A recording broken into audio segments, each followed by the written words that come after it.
자, 오늘은 역대하 3장 1절입니다. 같이 합독하겠습니다. 시작. 솔로몬이 예루살렘 모리아 산에 여호와의 전 건축하기를 시작하니 그곳은 전에 여호와께서 그의 아버지 다윗에게 나타나신 곳이요 여부스 사람 오르난의 타작마당에 다윗이 정한 곳이라. 아멘. 오늘은 조이계 설립 27주년 기념 예배로 드리겠습니다.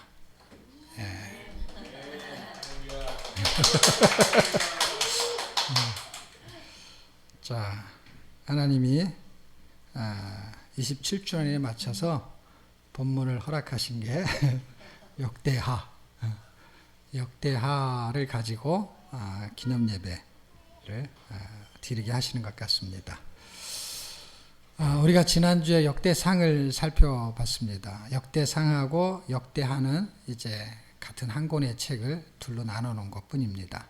그래서 역대기는 열왕기라는 책을 다시 설명하고 있다, 이렇게 해석해도 틀리지 않습니다. 다시 설명한다는 의미는 어떤 의미냐면, 열왕기는 왕의 역사가 끝나버렸어요. 끝나버렸다라는 것은 구원 역사하고 연결이 되기 때문에 그래요. 왜냐하면 하나님이 다윗에게 약속을 하셨는데 그 약속이 왕권이 계속 이어지는 것을 언약했어요. 왕위가 계속 계승이 돼야 되는데 나라가 멸망하니까 왕권이 끊어지잖아요. 이걸 다시 연결하는 게 역대기예요. 그래서 역대기가 그걸 어떻게 연결하고 있는 고리를 살펴볼 수 있는 가장 중요한 성경입니다. 자, 그런데 끊어진 거의 기준과 회복의 기준을 뭘로 볼 것이냐 라고 했을 때, 끊어지고 회복하고에 대한 기준은 멸망이란 나라의 멸망에 있지 않고요, 성전에 있어요. 이게 놀라운 거예요.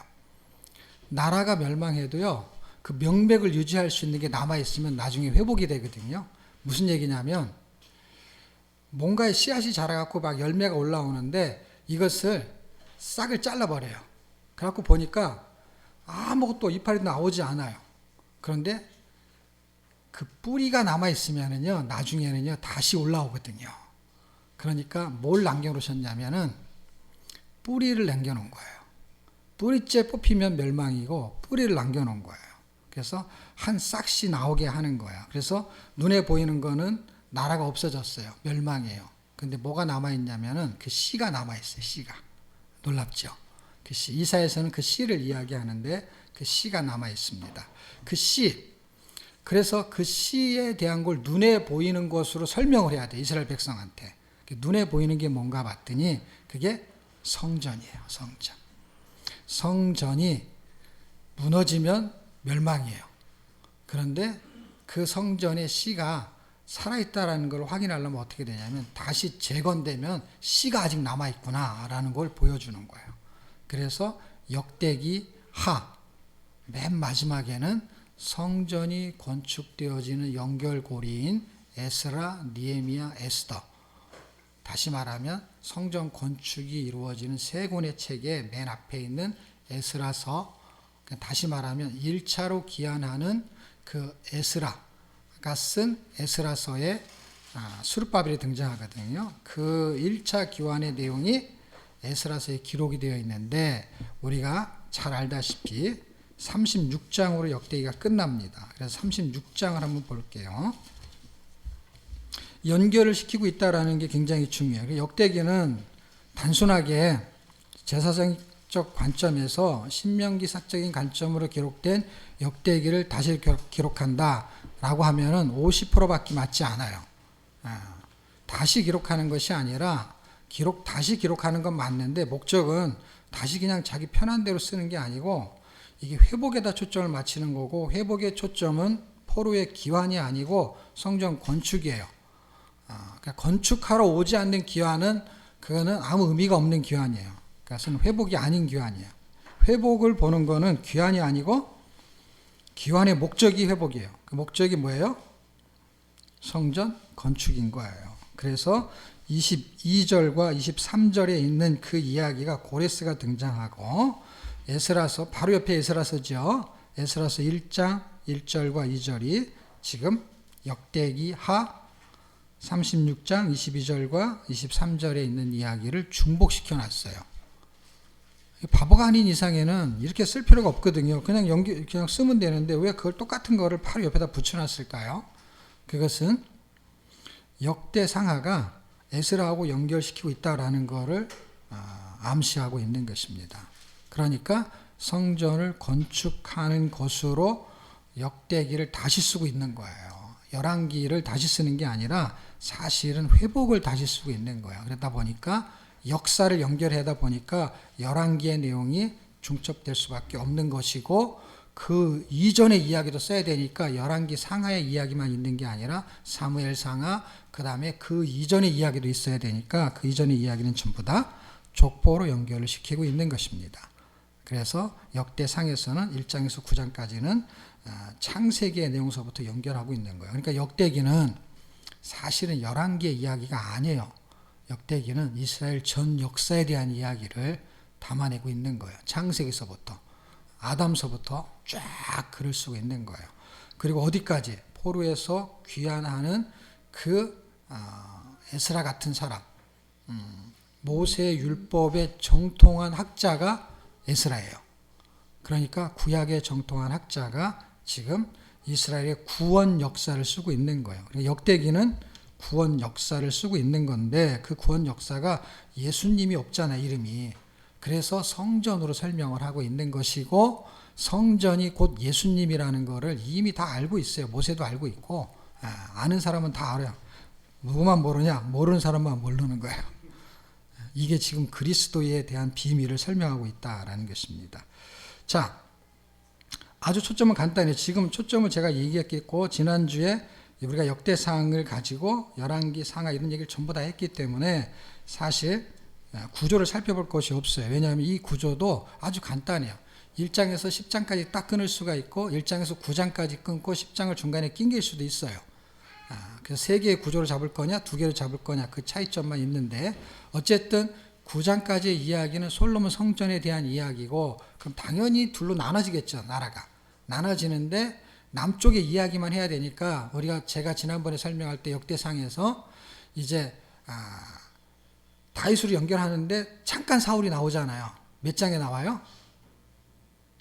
10장에 나와요. 이것도 10장에 나오고 그것도 10장에 나와요. 계산하기 되게 좋아요. 끝나는 거는 29장, 30장으로 끝나지만 전개는 9장, 10장, 11장 이렇게 시작하는 거예요. 그러니까 10장에서 잠깐 사울의 이야기를 잠깐 하고 11장서부터는 다 다윗 이야기를 하는 거예요. 그러니까 여기도 잠깐 10장에서 북쪽 지파 얘기를 잠깐 해요. 너무 재밌지 않아요? 이 스토리가? 장수도 너무 똑같고 외우기도 너무 좋죠. 그거를 어디다 편입시킬 거냐의 차이인데 이해를 돕기 위해서 그놈은 연결고리. 근데 어떤 연결고리냐면 빠지는 연결고리죠. 그놈은 북쪽 지파가 있었지만 그들은 날아갔다는 얘기를 하는데 딱 그냥 한 장에다 기록을 해요. 11장부터는 다 남쪽 지파 얘기만 하는 거예요. 그러니까 남쪽 유다 지파 얘기만 하는 거예요. 북쪽 지파는 북이스라엘이고 남유다, 남쪽 이야기만 하는 거예요. 이게 11장부터예요. 그러니까 여기는 르호보암서부터 출발하는 이야기가 등장하겠죠. 북쪽 지파는 여로보암으로 해서 나라가 멸망할까지 이야기는 그냥 한 장으로 끝내버렸다는 거예요. 이야기 핵심이 초점이 아닌 거예요. 그러니까 잘 보세요.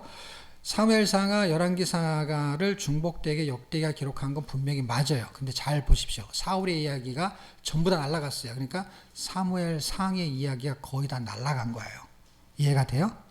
그 다음에 역대하에서 10장에서 북쪽 지파 얘기를 잠깐 하지만은 10장 한 장에 잠깐 했지만은 사실은 열왕기 상 이야기가 전부 다 날아간 거예요. 왜냐하면 열왕기 상에 있는 상에서 출발하고 있는 누구죠? 북이스라엘의 그 연결된 고리는 다 날아간 거예요. 근데 전체가 날아갔느냐? 전체가 날아간 게 아니라 북쪽 지파 싹 빼고 연결은 계속 시키는 거예요. 근데 말하자면은 그런 책들이 다 날아가 버린 거고 거기서는 추려가지고 11장부터는 남쪽 이야기만 쓰고 있다는 거예요. 그러니까 이거는 중첩이 된 건 분명하지만 실지는 창세기서부터 다시 쓰고 있다는 걸 기억하셔야 돼요.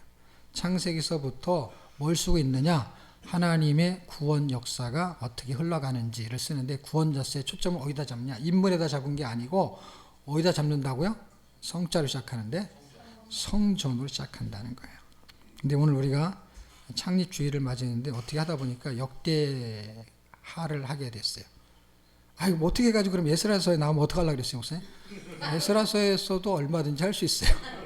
성전을 건축할 게 에스라서에. 느헤미야 뭐 어떡할 건데요? 느헤미야에도 할 수 있어요. 에스더에 걸리면 어떡할 건데요? 에스더에 걸려도 할 수 있어요. 그게 왜냐하면 성경이 지금 말하고 있는 초점에서 우리가 주제를 갖고 있는 주제가 연결되어 있기 때문에 그래요. 다시 말하면 성경은 성전에 대한 이야기를 굉장히 중요하게 다루고 있다라는 거예요. 예수님이 이 땅에 오셔가지고 요한복음에 그 헤롯이 지어놓은 성전을 보면서도 성전을 가지고 이야기를 해요. 성전이 끝이 없이 계속 진행이 돼요. 그러면 요한계시록 가면 어떻게 될까요? 요한계시록에도 그 성전을 또 얘기해요. 놀랍죠? 근데 그 성전이 누구를 가리키냐면 예수님을 가리키고 있다는 거예요. 자, 그래서 두 개의 성경 구절을 찾아볼 건데 그 성전이 지금 우리는 의미적으로 교회라는 단어로 바뀌었고 그것을 성도라는 의미로 바꿔요. 그래서 우리가 성도인데 교회예요. 그 교회라는 거를 건물처럼 말하면 성전이라는 표기를 하는 것 뿐이에요. 그거를 에클레시아 교회라는 의미로 지금 표현하고 있죠. 그것으로 연결시켜서 창립 설립 예배의 핵심을 다루려고 합니다. 자, 그러려면 이제 전체 의미를 이해해야 되니까. 자, 요한복음 2장쯤에 있는 것 같은데요. 19절서부터 이야기가 흘러가고 있습니다. 예수께서 이제 설명을 하시는 거예요. 앞에 이제 무슨 일이 있었어요. 이제 그런 거는 이제 다 이해가 됐다고 치고 예수께서 대답하여 가르치되 너희가 이 성전을 헐라 내가 사흘 동안에 일으키리라. 그래서 지금 성전 우리가 생각하고 있는 그 솔로몬 성전 그것이 무너졌다가 다시 세워져 지금 역대기에는 솔로몬 성전은 없어요. 왜냐하면 돌아와서 다시 짓는 성전하고 연결시키기 때문에 수르바벨 성전이에요. 그런데 수르바벨 성전을 다시 이렇게 계속 다듬고 막 하는 게 헤롯 성전인 것이죠. 계속해서. 그런데 그 성전이 언젠가는 무너지냐? 당연히 무너지죠. AD 70년경에 완전히 무너지는데 무너지기 전이에요. 그러니까 첫 번째 성전이 무너지고 두 번째 성전이 세워졌어요. 그런데 예수님 이후에 그 성전이 무너지고 지금 세워지지 않고 있는 거예요. 그 성전이 왜 세워지지 않느냐? 예수님이 성전을 가리키기 때문에 성전은 세워지지 않을 거예요. 그런데 예루살렘에서는 성전을 세우려고 하죠. 근데 일단은 성경하고는 배치가 되는 것 같아요. 지금 주님이 말씀하시는 성전은 건물이 아닌 것을 가지고 있고 그 성전의 핵심을 요한계시록에서 정확하게 설명했기 때문에 아마도 성전은 주님이 생각하는 성전과 지금 이스라엘 사람이 생각하는 성전과 다른 것 같습니다. 자, 20절에 오게 되면 유대인들이 가로되 이 성전은 40년 동안 그러면서도 계속 지어지고 있다는 거, 계속 보수하고 헤롯이라는 사람이 사실은 유대인이 아니거든요. 그러니까 헤롯이 이스라엘의 지금 한 부분에 왕을 하고 있는 거예요. 헤롯 왕이죠, 왕. 이두메 사람이거든요, 이 사람은 사실은. 그런데 이게 유대인들한테 잘 보이기 위해서 계속 성전에다가 애를 쓰는 거예요. 왜냐하면 이스라엘 사람들이 다 성전에다가 중심을 갖고 있는 거야. 성전을 곧 하나님으로 계산하기 때문에 그래요. 자, 어쨌든 그런 정치적인 목적이 있는데 21절에 그러나 예수는 성전된 자기 육체를 가리켜 말씀하신 것이라. 건물을 가리켜 놓고 건물을 말한 게 아닌 거예요. 그러니까 사람들은 헷갈리죠. 왜냐하면 건물을 말했으니까 이걸 헐어라. 그럼 내가 세울 거야. 그럼 당연히 건물이죠. 그런데 이렇게 말해놓고 저거는 자기를 말한 거라는 거예요. 그러니까 구약의 역사 전체를 살펴보면 성전은 이미 하늘의 모형을 갖고 온 거기 때문에 성전은 의미가 뭐냐면은 성전의 목적의 의미는 예수님이라는 거예요. 하나님이라는 거예요. 그거를 구약서부터 모세가 다 알았죠. 그리고 히브리서가 그걸 다 증명하고 있죠. 근데 그 당시 사람들은 여전히 그걸 모르고 있었다라는 거예요. 놀라운 것이죠. 22절 죽은 자 가운데 살아나신 후에야 제자들이 이 말씀하신 것을 기억하고 제자들도 몰랐다는 거야. 그 당시에는. 그리고 나중에 알았다는 거예요. 성전을 말한 게 아니구나. 성전을 비유로 말한 거구나 라는 걸 알게 되었다는 거예요. 그리고 성전은 그럼 뭐냐? 성전이 예수님이라는 거를 지금 계속해서 설명하고 싶은 거예요. 누가? 예수님이. 자, 요한계시록 21장쯤 가겠습니다. 21장 22절인데요. 요한이라는 사람이 이제 한 4가지 환상을 보게 되는데, 이제 마지막 환상이 새하늘과 새 땅에 해당이 됩니다. 17장 이후부터 연결이 되는 연결고리인데, 어쨌든 이쪽이 한 테마예요. 한 테마의 결론에 해당되는 부분에 그가 새하늘과 새 땅을 보면서 새하늘과 새 땅보다 더 중요한 거는 새하늘과 새 땅의 주인이 누구냐 이거예요. 주인이. 새하늘과 새 땅에 우리가 들어가는 거, 우리는 자꾸 주인을 우리 쪽에다 해석을 해요. 왜냐면 내가 거기 가야 되니까. 근데 새하늘과 새 땅은 그걸 만든 사람이 주인이죠. 그 주인이 누구냐 할 때 주인을 찾아야 되는데, 주인이 당연히 하나님이겠죠. 하나님인데, 그럼 예수님도 거기 옆에 있잖아요. 그 예수님 하나님인데, 그 예수님과 하나님이 뭘로 보이냐는 거예요. 잘 생각해 보십시오. 우리는 지금 이렇게 눈으로 보이는 게 사물이 눈으로 보인단 말이에요. 그러니까 하나님 우리가 만난다 그러면 하나님이 뭘로 보일까요? 배고픈 사람은 떡으로 보이겠죠. 그 다음에 돈에 관심이 많은 사람은 금송아지로 보이겠죠. 왜? 그들이 다 하나님을 쫓을 때, 그 요한복음 6장에서는 예수님을 하늘에 만나 떡으로 알았대요. 떡. 그리고 구약 당시에는 하나님이 그들을 구출했을 때 하나님 이런 분이구나 하면서 금송아지를 만들었으니까 그들의 눈에 보이는 하나님은 금송아지, 떡, 먹고 사는 거, 금 이런 거예요. 그럼 진짜 천국에 가면은 그 하나님을 볼 거 아니에요. 그 하나님은 어떻게 보일까? 어떻게 하나님이 어떻게 보이는지를 그림으로 말로 설명하기 되게 힘든 거예요. 왜냐하면 요한이 봤는데도 설명이 잘 안 돼, 설명이. 예. 그래서 그냥 인자라는 사람 같은데 그게 아닌 거야. 그러니까 어떻게 보냐 할 때 22절 한번 보실래요? 22절. 21장 22절. 같이 한번 읽겠습니다. 시작. 성 안에 성전을 내가 보지 못하였으니 이는 주 하나님 곧 전능하신 이와 및 어린 양이 그 성전이심이라. 안 보인다는 거예요, 여러분. 성전이심이라 할 때 성전 어떤 성전? 지금 예루살렘 성전, 그 성전, 그 헤롯 성전 같은 그 성전을 말하는 거예요. 성전이 제가 여태까지 성경을 쭉 읽으면서 보면은 묵시적으로 느껴지는 성전이 뭐냐면 그 에스겔 같은 데 뒷부분이나 이런 거 다 읽어보면은 성전의 크기, 스가랴서 이런 걸 읽어보게 되면은 성전이 모형처럼 설명이 되고 있지만은 성전이 없어요. 잘 생각해 보십시오. 지금 내가 성전 그러면은 성전이라는 게 이렇게 건물이라는 개념인데, 내가 성전 그러면 성전이 없는 거잖아요. 나잖아요, 나인데 내가 성전인 거야. 그런 개념인 거야. 그러니까 예루살렘 전체가 성전인 거예요, 여러분. 여러분 잘 생각해 보시죠. 예루살렘 안에 건축한 성전이 있어요. 솔로몬 성전, 예루살렘이라는 도시 안에 성전이 있어요. 그 성전이 있는데 그 성전이 무너져요.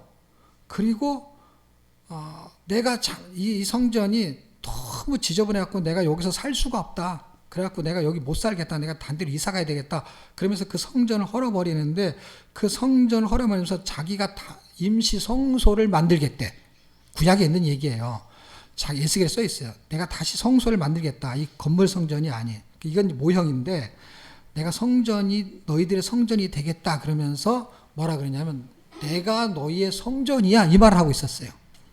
그런데 그 임시 성소를 그래도 눈에 보이게 느끼게 내가 어디로 가겠냐 할 때 당신이 바벨론으로 가겠대요. 성전이 이동하는데 당신이 이동하는 거야. 바벨론에 가서 자기가 거기서 임시 뭐가 된다고요? 성소가 되겠다. 그러니까 눈에 보이는 성전이 아닌 성전이 바로 하나님과 어린 양이에요. 여기서 성전을 보지 못하여 놓으니까 성전이 있다는 거 없다는 거예요. 없잖아요, 지금. 없는데 누가 성전이라는 거예요? 예, 그분이 성전인 거예요. 그래서 그분이 우리 안에 있기 때문에 우리가 뭐예요? 성전. 고린도전서 3장 16절.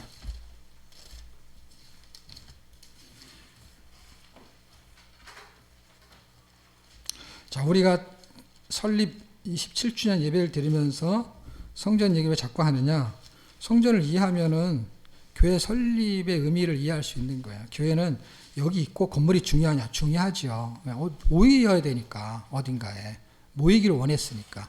그런데 그거를 뛰어넘는 의미를 이해하셔야만이 건물에서 자유할 수가 있어요. 그리고 건물이 필요 없다 뜻이 절대로 아니에요. 왜냐하면 건물이라는 것 때문에 사람이 안정감을 갖게 되는 거예요. 되게 소중한 거예요. 그래서 집이 되게 소중한 거예요. 그래서 3장 16절 다 아는 얘기인데 그래도 찾아봤습니다. 자, 같이 읽겠습니다. 시작. 너희가 하나님의 성전인 것과 하나님의 성령이 너희 안에 거하시는 것을 알지 못하느냐. 예, 성전인 거야. 그게 이제 용어상 이제 클레시아 이제 교회인 거야. 이때만 하더라도 신약 성경이 없을 때이기 때문에 성전이라는 단어로만 밖에 이해가 안 되는 것이죠. 예, 건물 눈에 보이는 거. 자, 이제 결론을 내면 역대하는 구조는 제가 설명을 다 했기 때문에 간단해요. 그런데 말하려는 핵심이 뭐냐? 성전은 구별된 곳에 세워진다. 이게 굉장히 중요해요. 구별된 곳에. 북쪽 지파에 세워지지 않았어요. 왜냐하면 하나님이 남쪽 지파 어딘가에 구별시켰어.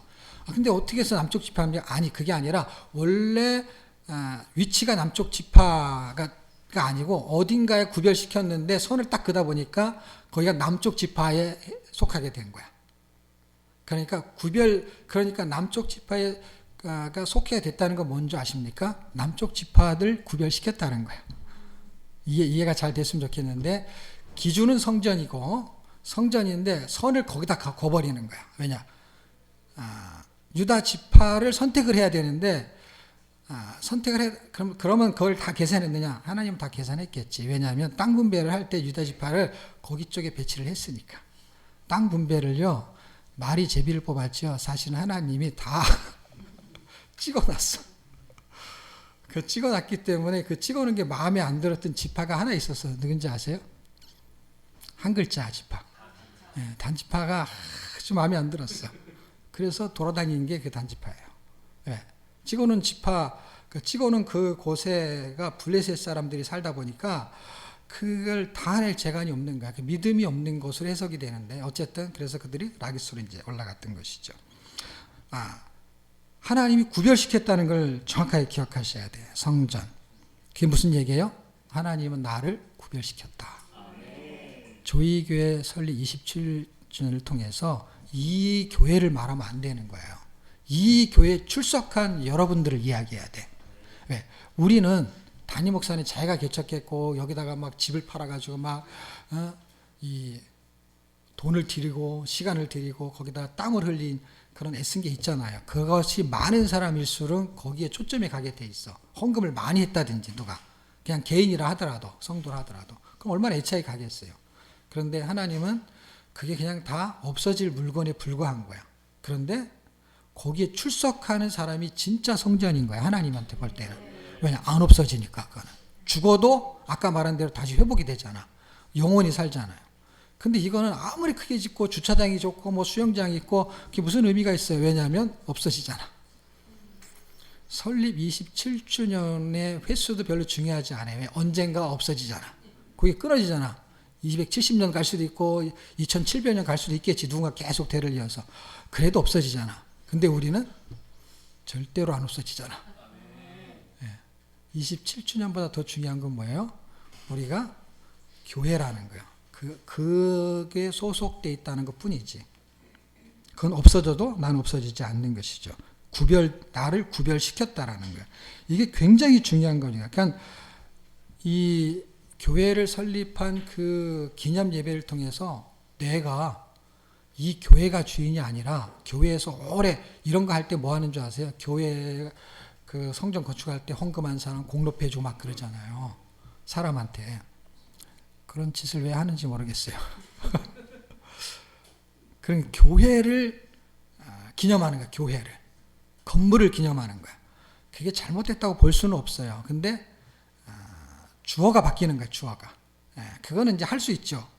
왜냐하면 그래서 새로 오는 사람들이 쾌적하게 예배를 드릴 수 있고 그러니까 그게 의미 부여를 해줘야 되는 건 맞아요. 근데 뭐가 진짜가 빠져있고 그것만 하게 되면은 좀 이상하다는 거예요. 그걸 하면 안 되는 게 아니라 얼마든지 해도 됩니다. 그런데 꼭 해야 될 게 있어요.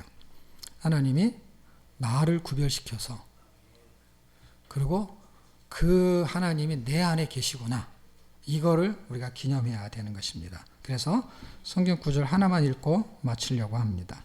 그게 두 개 읽어요. 두 개 읽어야 되는데 일단 이게 역대하의 앞부분은 솔로몬 성전이니까 당연히 솔로몬 성전에 대한 이야기를 하나 읽어줘야 되고요.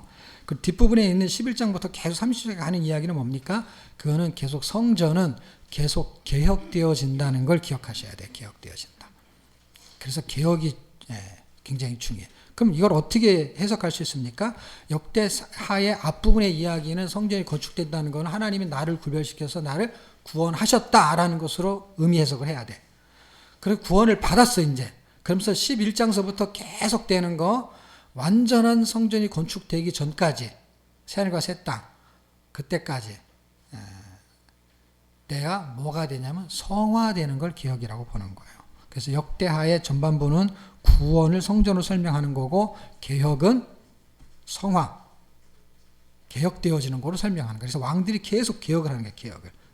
그럼 이제 설명할 게 없어요. 역대하는 설명할 게 없어요. 그거예요. 근데 기념을 통해서 내가 교회고 하나님 나를 구별시켰다 하는 그 존재 목적을 우리는 다 어디서만 찾냐면은 고린도전서 3장 16절에서만 찾아요. 아, 내가 성전이구나. 근데 구약이 훨씬 더 존재감을 갖다 준다는 거예요. 너무 설명을 잘하고 의미 부여가 잘 돼. 그냥 거기는 딱 그냥 결론만 내. 신약은 결론만 내는 거야. 근데 결론을 설명하려면 구약을 알아야 돼. 그래서 고린도서 3장 16절을 말하고 열왕기상 9장 3절을 말하면 어떻게 저런 사람이 여러분 잘 나중에 무슨 얘기할 때 그런 얘기를 해보세요. 어떻게 저렇게 성경을 해석할까?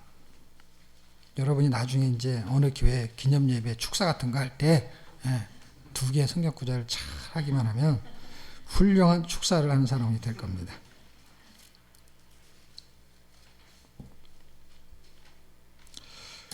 (9장 3절인데요) 열왕기상 9장 3절 이제 성전을 건축하게 된 거예요.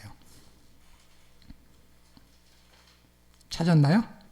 같이 읽어요. 시작. 여호와께서 그에게 이르시되 내 기도와 내 앞에서 간구한 바를 내가 들었은즉 나는 내가 건축한 이 성전을 거룩하게 구별하여 내 이름을 영원히 그곳에 두며 내 눈길과 내 마음이 항상 거기 있으리니.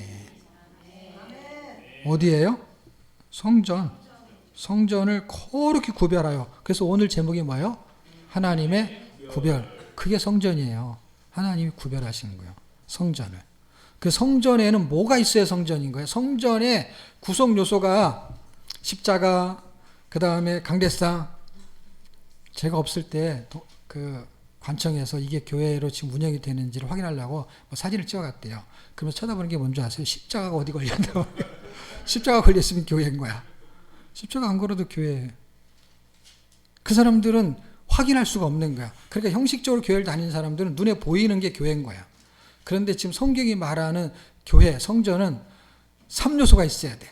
예를 들면 그렇죠. 십자가가 있고 강단이 있고 목회자가 있고 아니면 성도가 있고 뭔가의 구성 요소가 있어야 된다면 있겠죠. 당연히.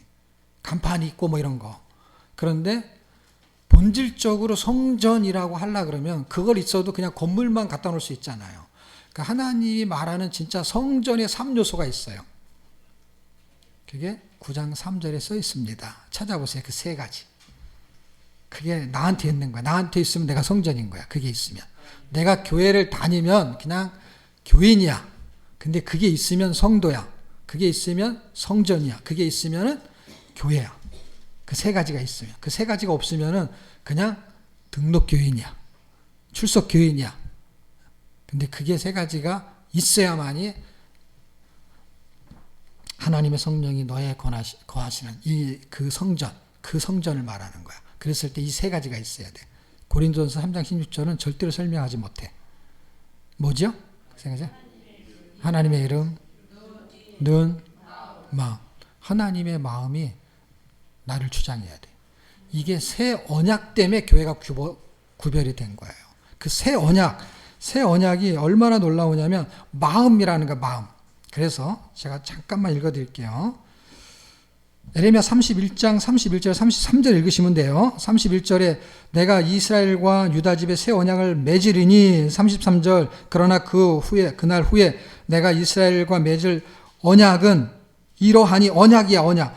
내가 나의 법을 그들 속에 두며 그들의 마음에 기록하여, 마음에 하나님이 있어야 되는데 하나님이 있다는 걸 뭘로 증명하냐? 하나님의 법으로 증명하는 거야. 나는 그들의 하나님이 되고 그들은 내 백성이 될 것이다. 이게 구별된 하나님의 교회를 말하는 거야. 그러려면 하나님의 뭐가 있어야 돼요? 하나님의 마음이 있어야 되는데 하나님의 마음은 하나님의 법인 거야. 하나님의 말씀이 있어야만이 확인이 되는 거예요. 하나님의 이름, 하나님의 눈, 하나님이 계속 우리를 쳐다보는 거야. 눈길을 주는 거야, 눈길. 예? 그 다음에 하나님의 마음이 내한테 있다는 거는 내 안에 그 마음이 동하는 게 있는 거야. 이걸 누가 갖고 있었느냐? 다윗이 갖고 있었던 거예요. 내 마음이 합한 자. 마음이 합하다는 건 뭐예요? 동의할 수 있는 말씀이 근거해야 되는데, 그래서 다윗은 그 말씀을 담아내고 있었던 거예요. 자, 결론은 신명기 12장 5절에 있습니다. 신명기 12장에만 있는 건 아닌데 신명기에만 있어요. 이 말은. 정말 제가 비전 통독 쓰면서 이걸 읽고요. 이야, 성전이 하나님이 다 계획이 이런 거예요. 너는 다 계획이 있었구나. 뭐 그것처럼 하나님이 정말 치밀한 계획을 가지고 성전을 준비하셨어요. 한 절만 읽을게요. 읽으려면 이거 한두 끝도 없어요. 이거 설명을 너무 잘 해놨어요. 신명기에서. 자, 보세요. 고린도전서 3장 16절에는 결론적인 이야기를 하나 담아놨고 그것을 약간 풀어서 설명한 게 어디냐면은 11개예요. 왕상. 그런데 신명기는 아직 가나안 땅에 들어가지도 않았고 왕정시대도 없고 성전에 건축할 일도 아직도 없어. 그런데 얼마나 오래전이야. 한 500년 전. 그리고 성전이 건축되려면은 500년이 더 있어야 돼. 다윗 시대니까. 그래서 1000년 전에 이미 이 말을 쓴 거 있어요. 이 말을. 놀랍죠. 신명기는 모세 시대 때니까 모세가 1500년이죠. 500년이 1000년이 500년이네요. 500년 후에 일어날 일을 지금 쓰고 있는 것입니다. 자, 12장 5절 같이 읽겠습니다. 시작. 오직 너희의 하나님 여호와께서 자기의 이름을 두시려고 모든 지파 중에서 택하신 곳이 그 계실 곳을 찾아 나아가서 자기 이름을 두시려고 여기 써 있죠. 이걸 읽을 때까지는 제가 잘 몰랐어요. 근데 열왕기 상을 읽으면서 자기 이름을 어디다 둔다 그랬어요? 성전에다 둬요. 성전에다 뒀는데 성전에다 둔는 그 성전이 장소가 있다는 거야. 장소가. 그 이름을 너희가 이제는 500년 후에 가나안 땅을 정복하게 되면은 내가 이름을 두려고 정해놓은 장소가 있어. 거기에 가서 예배를 드려야 돼. 아무 데서나 예배를 드리면 안 돼. 거기가 나라가 둘 나라에서 쭉 거보니까 유다 지파 쪽이야. 그래서 유다 지파 쪽이 어딘가 봤더니 역대상 3장 1절 읽어보니까 거기가 모리아 산이야. 그걸 언제부터 약속했느냐? 이게 지금 BC 1500년 전이잖아요. 근데 그때 그 전 500년 전에 약속을 했던 거야. 누구한테? 아브라함한테. 갈대아 우울이 있을 때 그를 불러. 내가 지시할 땅으로 가라. 그래서 갔어. 그게 가나안 땅이야. 가나안 땅에 살고 있는데 내가 지시한, 자 보세요. 내가 지시할, 할은 장소가 정해지지 않았어요. 그게 가나안 땅이야. 그 다음에는 내가 지시한 장소가 정해졌어. 거기 가서 이삭을 번제로 드려라 하는 게 모리아산이야. 거기가 성전이었어요. 왜? 이삭이 번제로 드려질 장소였어요. 그래서 이삭의 그림자, 그 예수님의 그림자였던 그 이삭이니까 그 원형이 어디서 번제로 드려지냐면 거기서 드려져. 그거를 신약시대 와서는 갈보리 산이라고 해요. 거기가 모리아 산이야. 성전에서 죽어야 된다는 이야기가 신약의 전체적인 테마예요. 선지자는 성전에서 죽어야 된다는 거야. 성전에서. 왜 성전에서 죽어요? 성막을 만들어 놓고 번제로 드릴 때 양이 성전 안에서 죽어요? 아니면 성전 밖에서 죽어요? 성전 안에서 잡은 것만이 번제로 인정이 돼요. 죽은 걸 갖고 오면 안 되고 성막 안에서 죽어야 돼. 이 원리가 실제 이루어지고 있는 거예요. 그게 성이에요. 그게 성전이에요. 그러니까 예수님이 사실은 갈보리에서 죽으셨는데 사실은 내 안에서 죽은 거예요. 그러니까 나를 위해서 죽은 거야. 내 안에서. 그래서 이 안에서 실제 역사가 일어난 거예요. 그게 믿어진 거야. 그게 마음이. 그러니까 이 안에서는 계속해서 나를 위해서 그분이 죽어주고 계신 거예요. 그러니까 그게 믿어지면 내 안에서 그분이 부활한 것도 믿어지는 거예요. 왜냐하면 거기 그 무덤에서 부활하니까. 왜? 다 그 언저리잖아요. 그 지역이잖아요. 그러니까 내 안에서 죽고 내 안에서 다시 살아나시는 거예요. 그게 교회예요. 교회. 교회는 진짜 교회는 나를 위해 죽었다는 게 아니라 내 안에서 죽은 거야. 그러니까 뭐가 아니라 내가 죽은 거야. 아니 말이 왜 그래요? 이거를 바울이 깨달았어요. 깨달아서 로마서에 내가 십자가에 못 박혔나니. 저기 언제 십자가에 못 박혀? 예수님 못 박혔지. 그때 죽을 때 같이 죽었대. 말이 안 맞죠? 제가 이렇게 설명하니까 좀 이해가 되죠? 그것만 들으면 그렇게 의미부여를 하는 거구나. 근데 이거는 의미부여가 아니, 의미부여는 맞는데 설명이 좀 되는 의미부여지.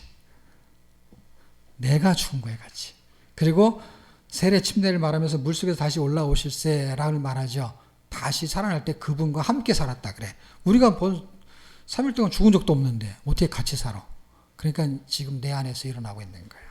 이게 교회예요. 교회. 교회는 그분이 나를 위해 나와 함께 죽으시고 나와 함께 사시고 그래서 그걸 구원이라고 말하는 거예요. 그게 교회입니다. 그런 교회가 복된 교회입니다. 여러분이 그런 교회로 모인 조회교회가 더 복되기를 주의 이름으로 축복합니다.